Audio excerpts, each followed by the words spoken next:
Welcome into Vandion SI, a emergency podcast this morning, and perhaps the biggest emergency we could possibly cover in a good way. Jared Curtis has flipped his commitment, reportedly from Georgia to Vanderbilt. Report from Rivals. My goodness, guys, what an unbelievable piece of news that we've received this morning. I we had kind of been digging on it a little bit and I was just like, man, I don't know what to believe here. I feel like a lot of people talking out of both sides of their mouths here, a lot of rampant speculation. And then all of a sudden, you see the tweet, Jared Curtis is going to be a member of the Vanderbilt football program as long as that reporting, I guess, is sound. And I have no reason to believe that it's not based off of who it's from. Guys, the biggest commitment in Vanderbilt football history, by far the first five-star recruit this program has ever landed based off 24/7's rankings. I'll swing it to Graham first. Your initial reaction and just the magnitude of this, which I think is greater than maybe any Vanderbilt football story we've ever covered. Yeah, no, you said it right there. The magnitude of this story is just, I mean, you just can't understate it. It's incredible what has happened. Just 2 seasons ago, we gotta remember this Vanderbilt football team was 2-10, right? And no one gave them a chance. Everyone just forgot about Vanderbilt. And now 2 years later, here they are having the season of their lives. 10-win season. And now here we go with the biggest recruit in athletics history. I mean, this is one of the biggest days in Vanderbilt athletics history, just flat out. I mean, it just, again, just cannot be understated. I was actually right in the middle of writing, about to post my Diego Pavia column that I will be still posting. And then I see the notification. I'm like, no way. Like it actually did happen. We've seen people project, change their projections over the past, few days or a week or so. And people are like, well, is it really happening? And it is really happening. I mean, this calls for an emergency podcast, emergency reaction. I mean, this is incredible. Graham, I'll swing it to Dylan in a second here, but let's talk about the magnitude of this again. Mhm. I wrote it. So here's three things that I think really stand out. You're at college game day, and Dylan and I are walking around in the stands, and we see like five signs on the day of one of Vanderbilt's biggest football games in history. And all the signs can focus on is we want Jared Curtis. Who you with, Jared Curtis? Jared Curtis is that transcendent of a player to where he can take the spotlight as a member of a small Christian private school in Nashville. It's not Lipscomb Academy, it's not Ensworth, yet he is the center of attention in the city when Diego Pavia is playing perhaps the biggest game of his college career to that point. There's Jairus Curtis in the spotlight while Diego Pavia is warming up for that game. Dylan and I are on the field and we're looking into the skyboxes to see if we can find Jared Curtis, to see if it's true. Does he actually, is he actually at this game? Turns out he was, and he was separated from basically every other recruit, a very private recruitment in a Mhm. lot of ways. I think from what I heard, their signing it was going to be closed tomorrow. Don't know if it's still going to be that way, but hard to cage that in. And then a couple weeks ago, I think it was the Kentucky game. Diego Pavia gets asked about Jared Curtis and compares him to Patrick Mahomes. Dylan, only a player like Jared Curtis can come from the school he comes from and come in this season where Vanderbilt football is the center of national media attention, and he can be the center of attention around it. We're talking about it. I was talking about it with a buddy. If Clark Lee were to go into that press conference tomorrow for signing day and they didn't get Jared Curtis, probably half the questions would be about Jared Curtis still. He is that transcendent of a player, and Vanderbilt football has landed him. He is Joey, and he's a unicorn. And the first thing that came to my mind, I put out a tweet about it. Like, out of all the amazing things to happen with Vanderbilt and Vanderbilt sports in the past, say, 18 months, between beating Alabama, #1 ranked team at home, between winning a bowl game, between making March Madness from men's basketball, between being the #1 overall seed in the country in baseball.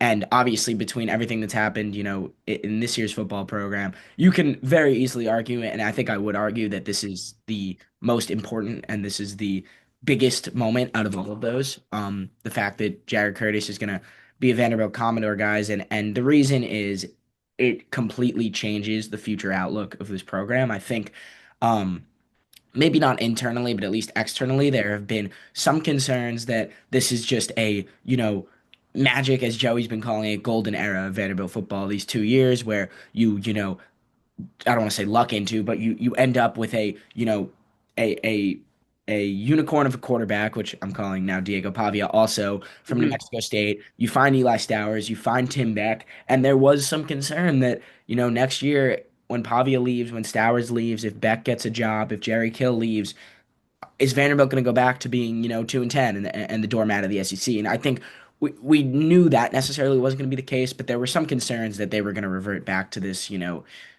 they weren't going to be the team they've been the last 2 years. And I think getting a guy like Jared Curtis, getting, like you guys said, the number one quarterback in the nation who's going to come in and probably start as a true freshman is pretty much eliminates that worry. And it makes it so this program, what they've built, this turnaround that they've started the past, year and a half, is really going to be built for the long haul. And it's to see now Vanderbilt checks every single box as a recruit between obviously the Nashville and everything around Vanderbilt and Vanderbilt's campus. I'm not even going to talk about that, but you have now one of the best coaches in the country who just got extended. You have a team that just went 10-2 with really good support from a fan base, a university. That frankly should be in the college football playoff, even though they probably won't be. And now you have a true freshman quarterback who is the best recruit in the nation, who made that, he was that pioneer that made that first decision. And we're going to look back on this as Jared Curtis being that pioneer who, we see it with Vanderbilt football, but someone actually had to go do that. Someone as good as Jared Curtis had to go flip from a Georgia to a Vanderbilt to really, really get that avalanche rolling. And now I think you're going to see the fruits of that labor, and you're going to see how Jared Curtis is pioneering this next wave of Vanderbilt football guys, and it's really exciting. And it's a really as much as the present is exciting in Vanderbilt football and Vanderbilt sports, it makes the future just so so exciting, I guess, and incredible to look forward to from a Vanderbilt fan's point of view. But yeah, I'll swing it back to you guys. That's kind of my instant reaction on it. Yeah, it really legitimizes Vanderbilt football moving Yeah, forward. And I wrote it, Vanderbilt, and maybe this is a little dramatic, right? Jared Curtis changes Vanderbilt football forever. it's And true. I don't think it's far-fetched by any stretch, right? He is the best recruit to ever choose this program. And it comes at such a pivotal time for this program where it's going to rebuild the roster next year and it's going to have to try to find out what it is moving forward. And it's got to prove that it's more than just a Diego Pavia led program. And it's such an interesting dynamic with Curtis himself as well, which I think maybe gets glossed over. Jared Curtis is the type of kid that Vanderbilt would be shooed away from for most of its existence, right? You know how many great players have come through Ensworth and Lipscomb Academy, and Vanderbilt's had no chance with them.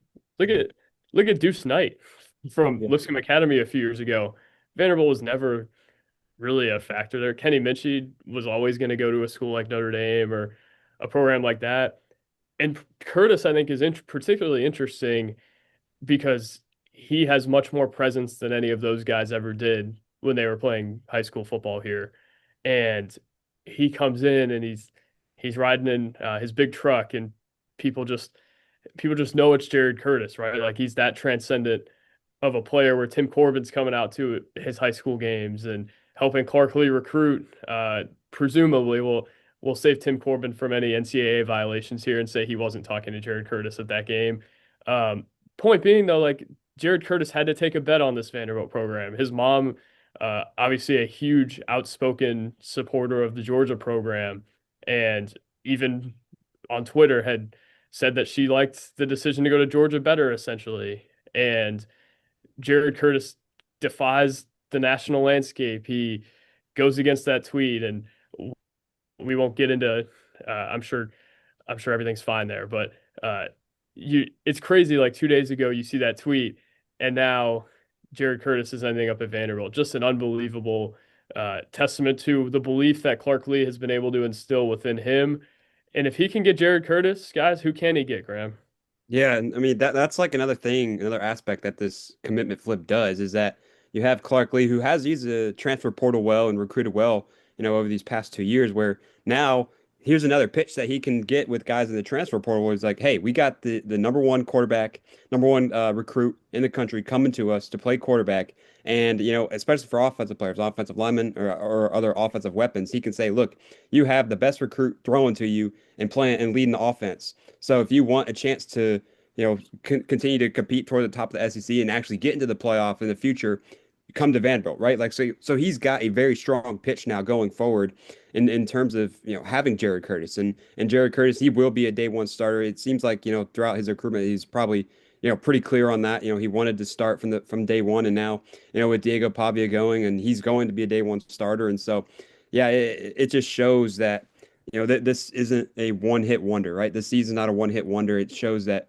Clark Lee is serious about building this program up, and he's got the extensions, and I think the facility upgrades that people hope to see as well could be a result of that as well, and could contribute to that as well. And so yeah, no, Curtis just offers more than just consistency down the road, more than just a one hit wonder down the road. He offers recruitment pitches and, just like you said, Dylan, a pioneer. Like, someone had to do this, like you said, and this could be maybe one of many more in the future. And it just shows, in the college football world, like, anything can happen. Like Vanderbilt, a team that was just, the doormat of the SEC 2 years ago, is all of a sudden, in a very short amount of time, is all of a sudden in the playoff conversation, and now getting the nation's top recruits. I mean, it is just incredible to see.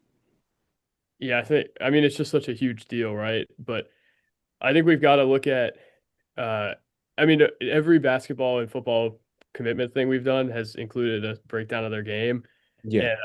And we are a lot of minutes into this thing and we have not done that. So Graham, I'll swing it back to you. You're writing something about this. Mhm. Tell me tell me what you think of Jared Curtis's game and why it's so special at this stage of his development. Well, he's certainly he is very talented, obviously. I mean, and especially for his age as a high schooler, he is making, he can make great throws. He has the escapability. I mean, he is like, obviously he has the mobility like Diego Pavia, and he has a much bigger size where he can run over defenders.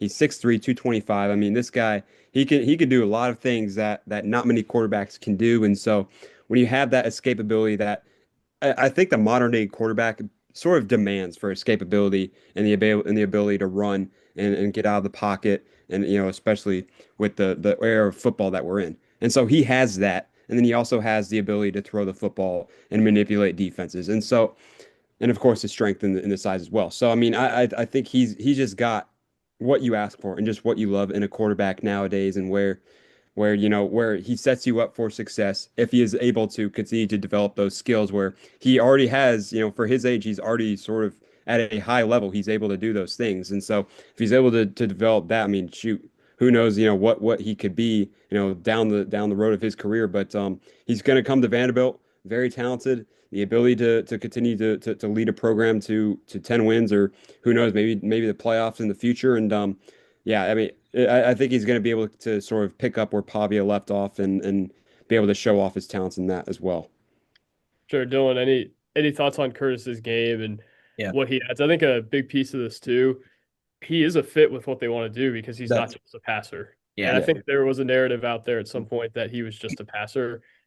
I don't think that's necessarily the case, and I think that's why Vanderbilt was so attracted to him beyond obvious reasons.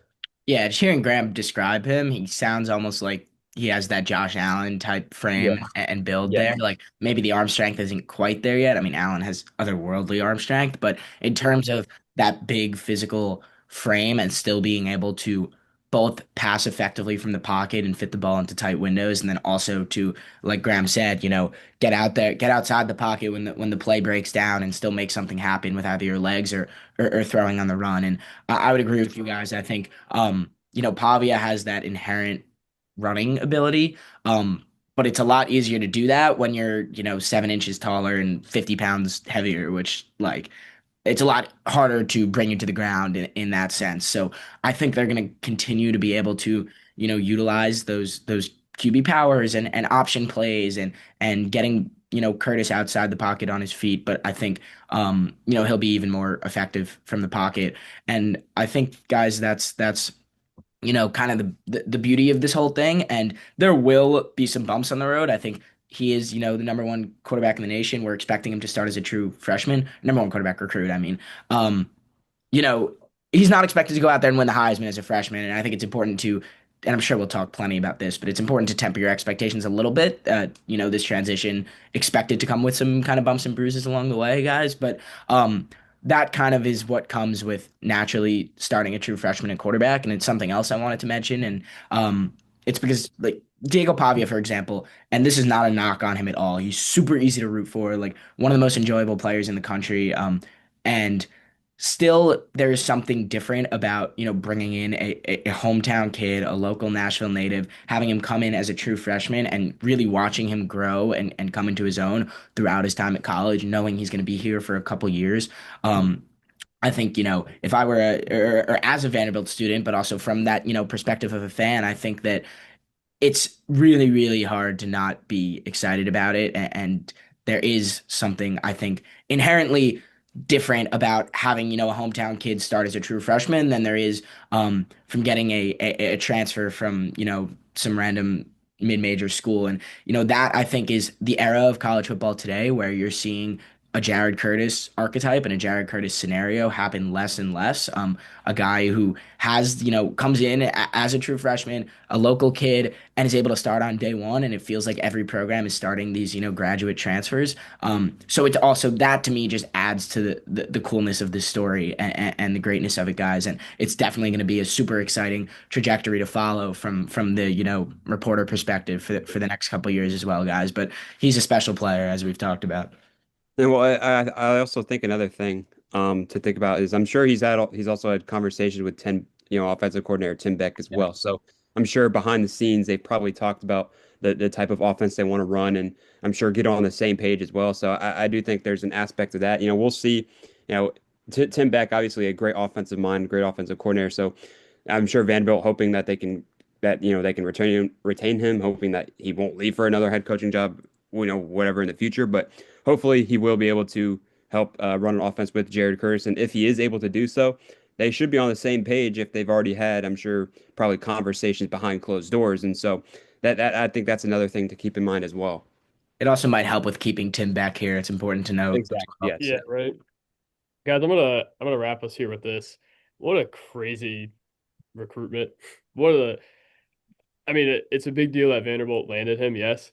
Mhm. How about yesterday, which is today, as we're filming this? We had so if you guys saw the cut in the podcast here, I shouldn't have introed it, but I mean, it's ethically right to acknowledge the rivals report, right? But Jared Curtis refutes the rivals report and announced his commitment today to Vanderbilt. Just you just never knew what was going to go on the whole time. His agents were, or his agent was kind of playing coy here, acting like Vanderbilt wasn't really in the mix. And then he's going to the game, and apparently it was just to visit a buddy. It was interesting though that Curtis tweet yesterday was the first, or today, which is it's funny you guys be seeing this tomorrow if it actually goes up, which I think you'll get in maybe a glimpse at kind of the chaos of what we're dealing with here based off this podcast, which is probably kind of perfect that uh, we're all kind of freaking out because there's already two stories on the site. And now we have to write that he's refuted the report uh, from a pretty reputable insider, by the way, which is interesting. But guys, just what a crazy recruitment. And I don't know that would happen any other way for Vanderbilt football, Dylan. Like, I don't know if they could just land a five-star quarterback. I think it has to be like this. Absolutely. Yeah, that's what I said when we first discussed that, he refuted the report. And I think a lot of it was just, probably him wanting to be the one to make that announcement himself. So it ended up as obviously, no harm, no foul, but certainly sent a panic through the fan base there for a few hours. So yeah, but it's official now at least. So I wish I had waited like 10 minutes on that column, guys.